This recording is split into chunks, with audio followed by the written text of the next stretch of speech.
Hundreds of people at an anti-lockdown protest stormed the steps of Germany's parliament building, the Reichstag. Das ist der Wahnsinn! In a group of COVID deniers and anti-vaxxers, fascists were waving the imperial German flag in place of the banned swastika.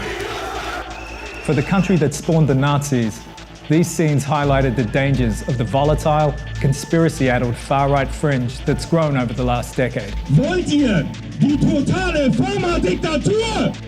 From QAnon to the Reichsbürgers, a far-right group which sees itself at war with the state, conspiracy theories have got a hold on Germany. Am Ende gewinnen wir.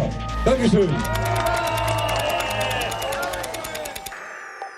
My name's Tim Hume and I cover the rise of the far right in Europe. It's a job that's taken me a lot to Germany for my reporting for Vice.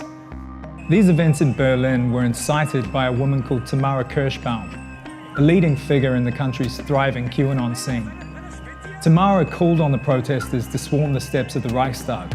Und zeigt Präsident Trump, dass wir den Weltfrieden wollen. Whipping the crowd into a frenzy by saying Donald Trump was in Berlin and that, for some reason, this meant that their movement had won.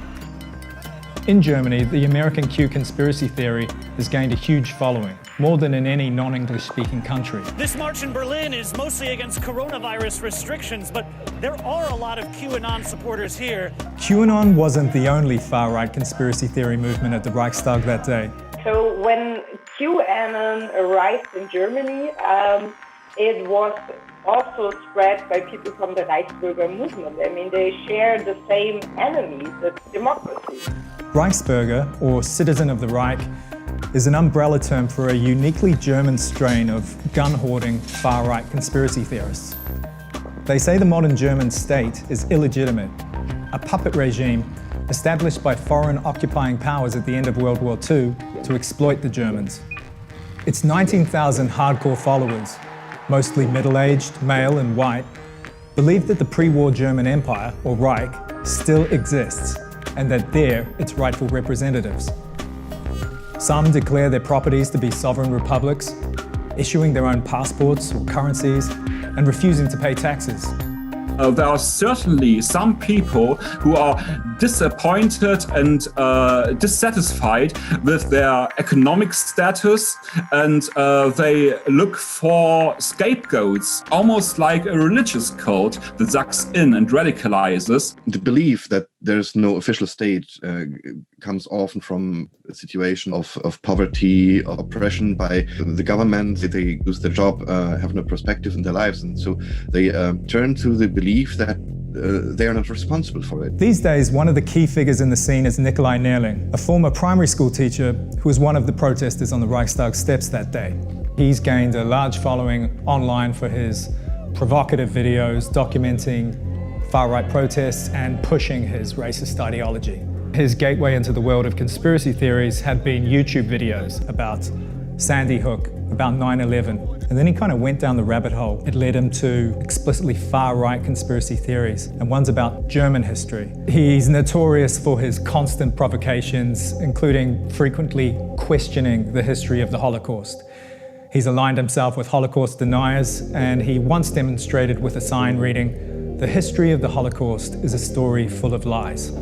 They use conspiracy theories because it's easier to spread hate through them. If you are openly racist, many people will object. But if it's like embedded in this conspiracy theory, then it's much harder, or more people are believing in it and using it. The European migration crisis of 2015 electrified Germany's far right. More than 20,000 arriving in Germany in the past 3 days. Chancellor Angela Merkel says Germany is ready to take in 800,000 people this year. The German government opened the country's borders to asylum seekers, most from Muslim countries.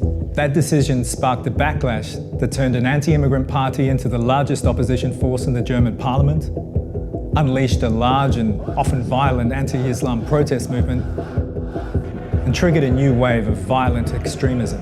A deadly terror attack in a town east of Frankfurt. A heavily armed attacker ranting about Jews tried to force his way into a synagogue in the eastern city of Halle. Against this backdrop of rising right-wing extremism in Germany, suddenly the paranoid, gun-hoarding, anti-government Reichsbürgers don't seem so harmless after all.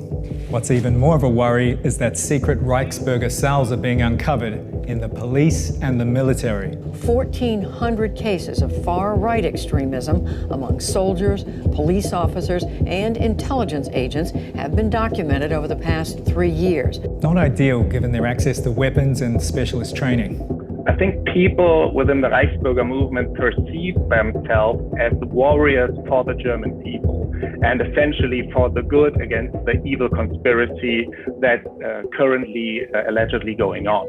So this is what even motivates people from the military and also from police forces, single individuals, to identify themselves with this whole Reichsbürger ideology. In 2020, the pandemic and resulting lockdowns led to an explosion in conspiracy ideology.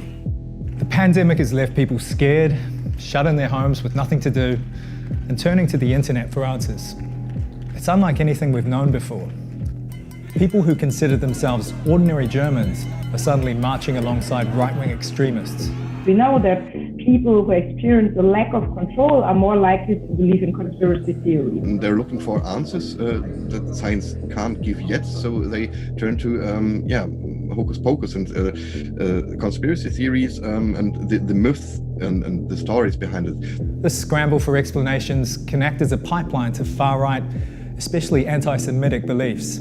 These ideologies tend to discriminate against minorities, being it Jews who are allegedly behind the conspiracy or other individuals who are supposed to pull the strings behind the curtain. These conspiracy beliefs are linked to distrust and prejudice against those on top, people or groups that are perceived as powerful. And this leads to action. We know that from different kinds of studies that refusal of democratic measures, violence, anti-Semitism, and that it can lead to action. Far-right movements like that have always transformed themselves.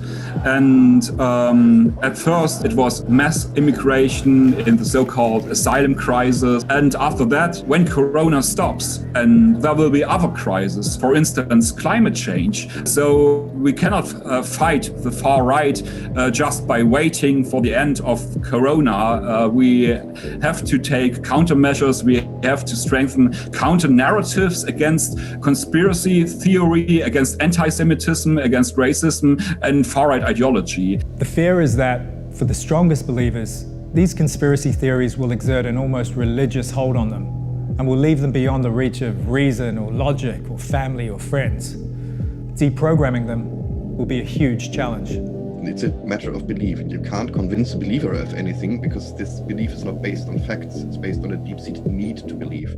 And this is what we must understand to be able to help